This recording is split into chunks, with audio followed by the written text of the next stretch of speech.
o risco dentro de uma aceitabilidade para poder viabilizar economicamente o performance bond. Isso é em diversas áreas. Mesmo com o performance bond de 10%, a gente já teve notícias de 2, 3 oportunidades em que a autoridade, o poder público, tentou aplicar o performance bond e não conseguiu, porque, dada com a quantidade de incertezas envolvidas, principalmente técnicas, é muito fácil, né, para que o operador financeiro ali da seguradora não pague o performance bond. Então, já teve casos que o governo tentou usar e não conseguiu, mas não conseguiu porque não tem um ambiente que promova a confiabilidade como um todo.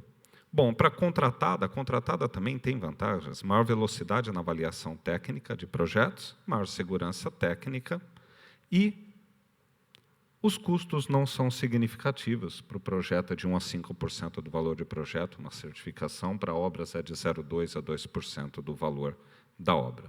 E a gente tem seguro também para as nossas atividades, o nosso prêmio de seguro pela responsabilidade nossa é de 140 milhões de euros, decorrentes de eventuais falhas na nossa certificação. Pessoal, muito obrigado, os meus contatos estão aí, agradeço a atenção.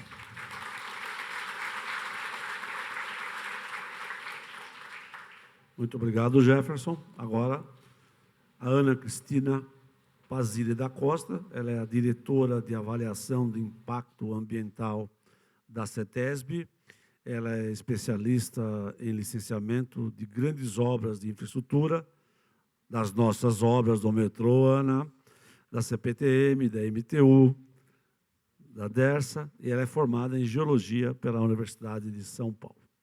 Por favor, Ana.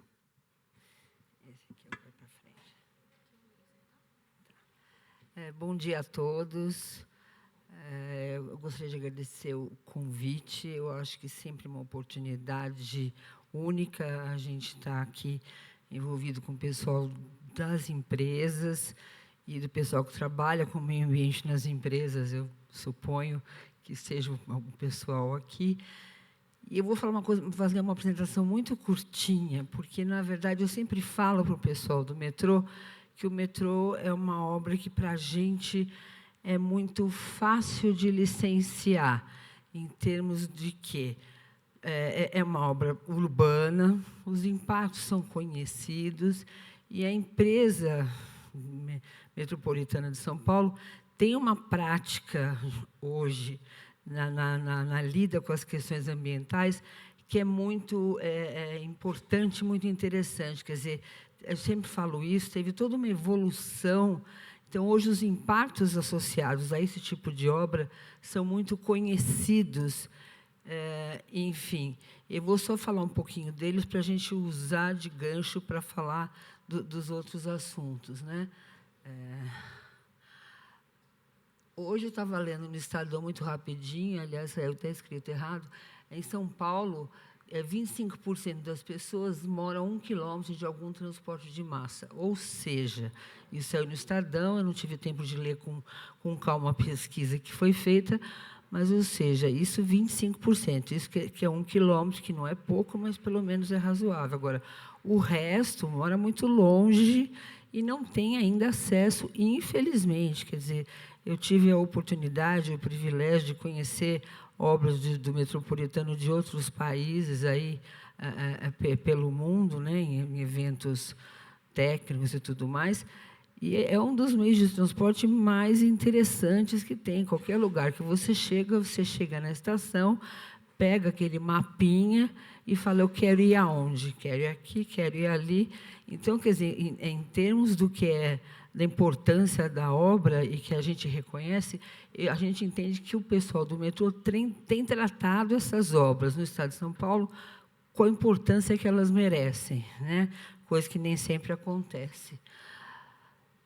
Então, a gente tem uma série de impactos que são impactos que são comuns a obras urbanas, tanto da CPTM quanto a MTU, enfim, a todo e qualquer tipo de obra urbana, principalmente que a gente sabe que o grosso dessas obras acontece na região metropolitana, na verdade, no município de São Paulo, que são áreas muito complexas para a gente realizar qualquer intervenção. São áreas ocupadas, e as áreas que não estão ocupadas já foram ocupadas, e, portanto, elas têm um passivo ambiental, eventualmente, que tem que ser cuidado por quem vai usar essa área agora com outra finalidade. Então, a gente tem os impactos inerentes da contratação de mão de obra, que se a gente pega uma obra do metrô, são milhares de pessoas trabalhando o tempo inteiro num canteiro imenso. Enfim, isso aí já é cuidado.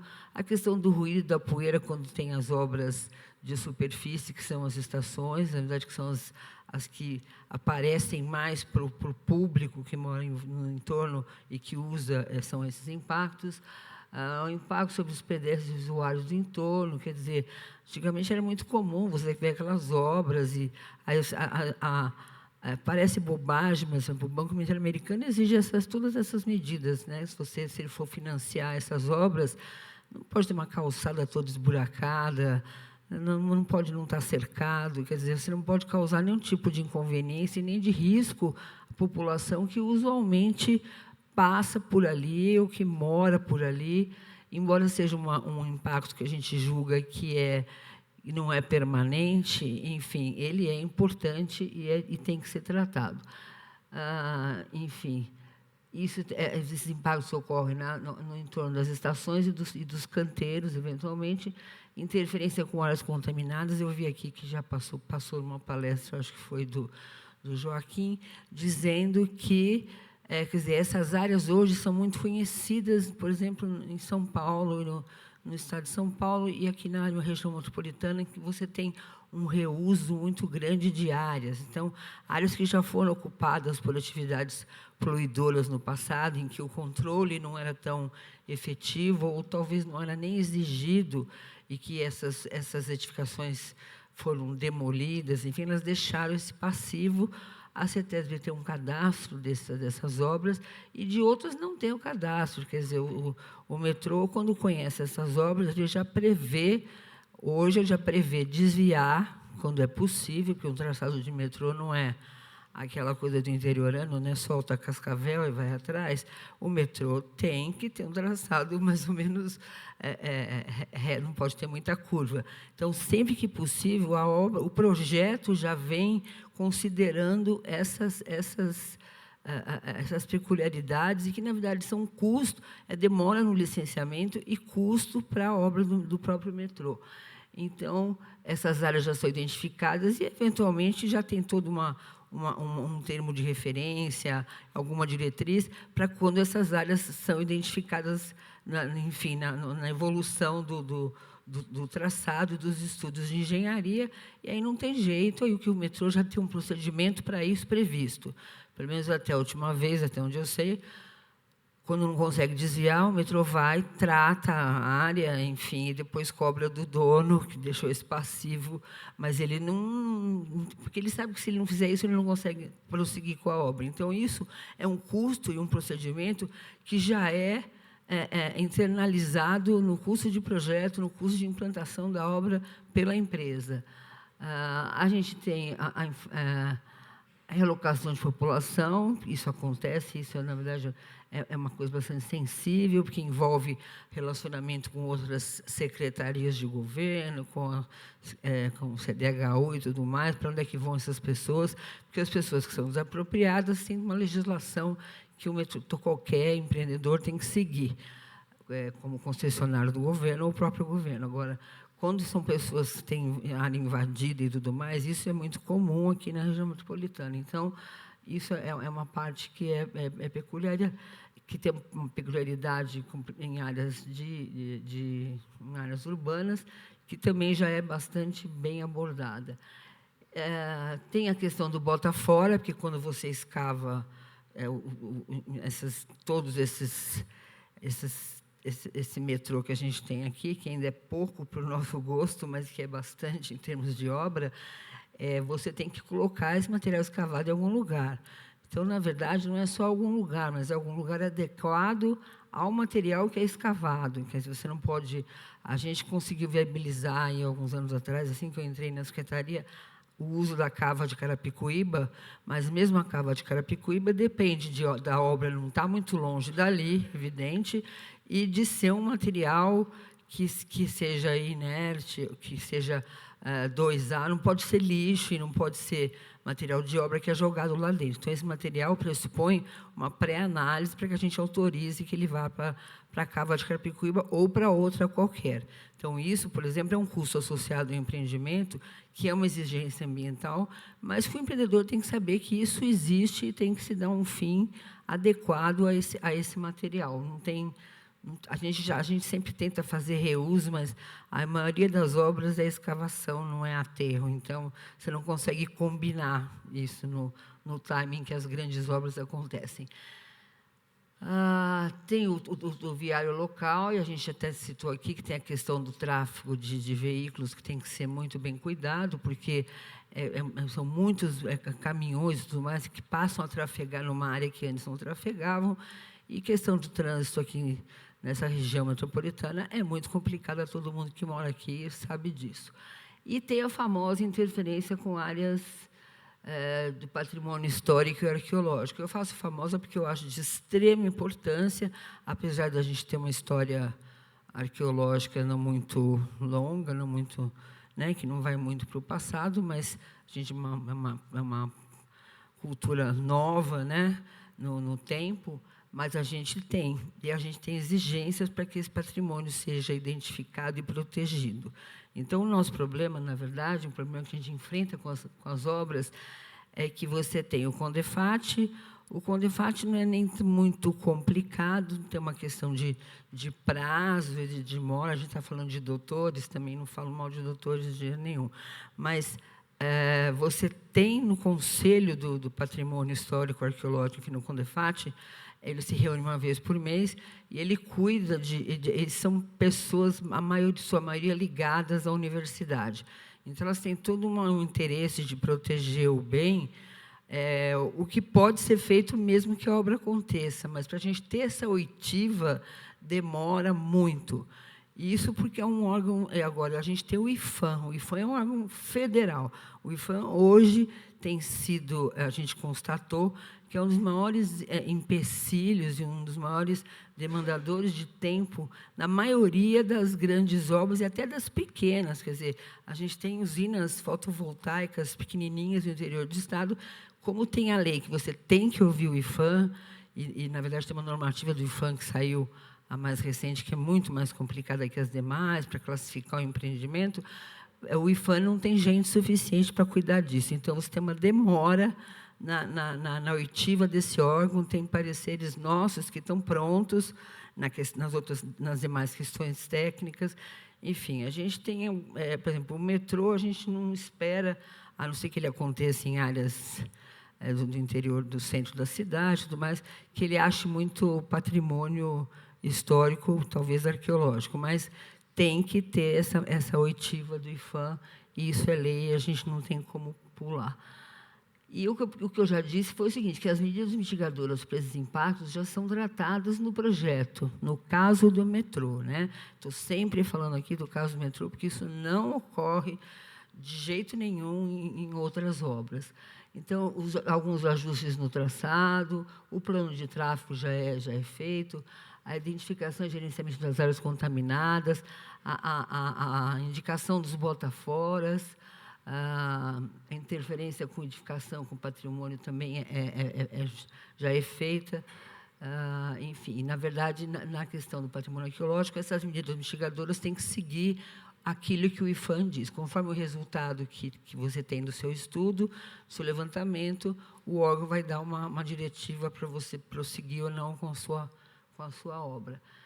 Aí, os impactos ambientais da fase de operação, que a gente fala que, na verdade, são os impactos positivos da obra, que é a melhoria da mobilidade, um transporte de qualidade, uma limpeza. Inclusive, isso a gente vê em todos os metrôs do mundo, né, dos que eu conheço, é evidente, é tudo sempre muito limpo e organizado. Eu acho que isso é uma coisa que o Brasil faz, que a gente pode dizer que é equiparável a qualquer outro metrô que a gente tem aí. Sim, e a gente tem também agregado a redução da emissão de poluentes. Se você consegue, a gente precisaria aumentar. Acho que, para o futuro, a gente espera que aumente essa malha do metrô. A gente sabe que é uma obra cara. e a gente está agora numa situação difícil de país, mas a gente entende que é fundamental que esse tipo de obra, que essa rede, né, se amplie, porque isso acho que é bom para as pessoas e é bom para o meio ambiente.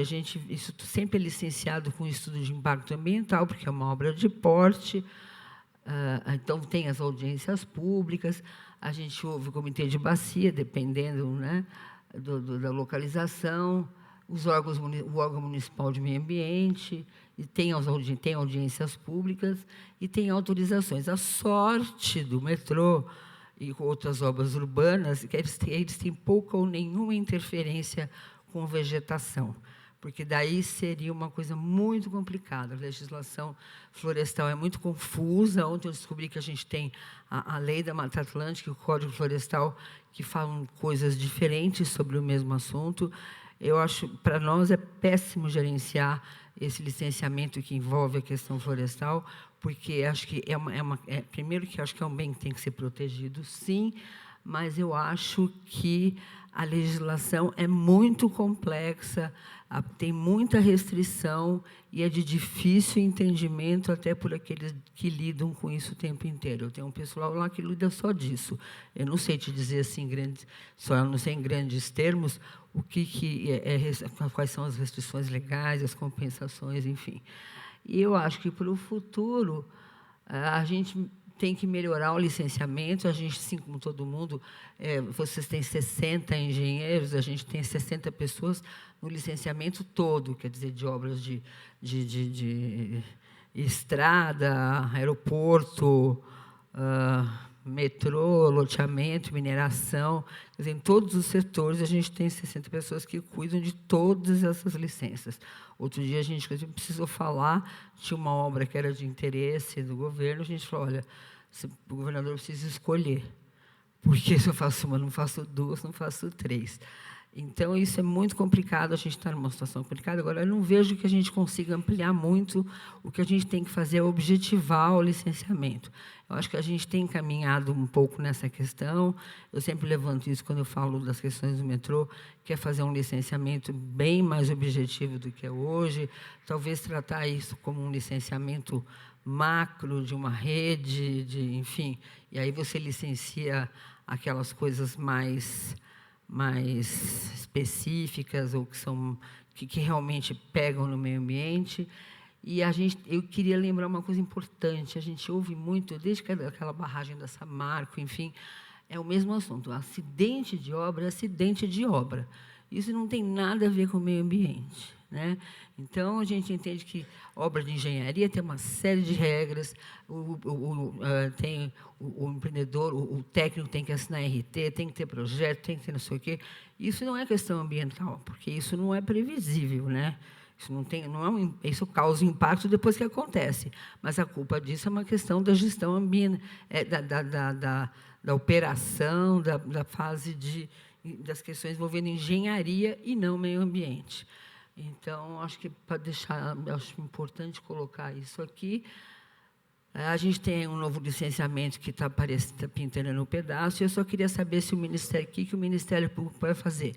Eu nem quis colocar na minha apresentação, mas, na verdade, o Ministério Público tem sido grande responsável pelas demoras do licenciamento ambiental. A gente acaba pedindo coisas que a gente não pediria, que é para ter um pouco mais de segurança. Os técnicos são... Olha, eu sou ré em trocentos inquéritos, né? Por improbidade, por não sei o quê, porque dei a licença errado. E outro dia eu falei, olha, eu não dou licença. Na verdade, eu assino uma licença que é fruto de um processo que tem um rito técnico e legal, que, se ele não é seguido, a licença não sai. Inclusive, nesse caso, envolve CONSEMA, envolve tudo isso. Então, eu não dou licença, não saio com formulário para a rua, dando licença para as pessoas. Então, enfim, eu acho que isso é muito importante. Então, eu não sei como é que as empresas vão cuidar, como é que o governo vai cuidar dessas questões com o Ministério Público. Isso, para nós, tem sido um empecilho, tem sido motivo de muita dor de cabeça, de preocupação. Eu acho que isso facilitaria muito a nossa vida se a gente tivesse uma vida de de não ser tratado como bandido pelo Ministério Público, porque acho que isso é muito do motivo que os técnicos acabam ficando com medo e pedem mais coisa do que precisava. Não, mas vai que... Eu falei, não, vai que não, isso não é problema nosso. Aí eu queria só lembrar que a gente tinha por hábito, no começo da gestão do ano, sentar com o MTU, com o metrô, não sei o quê, estabelecer um cronograma das obras que iam ser feitas, e a gente, então, tratava, junto com o cronograma de obras, o cronograma do licenciamento, de modo a atender da melhor forma essas necessidades, que não são da obra, mas que são do governo e do atendimento, do melhor atendimento à população no quesito transporte. Então, a gente precisaria retomar, porque isso sempre foi uma prática importante. Acho que é isso. Obrigada. Bom dia.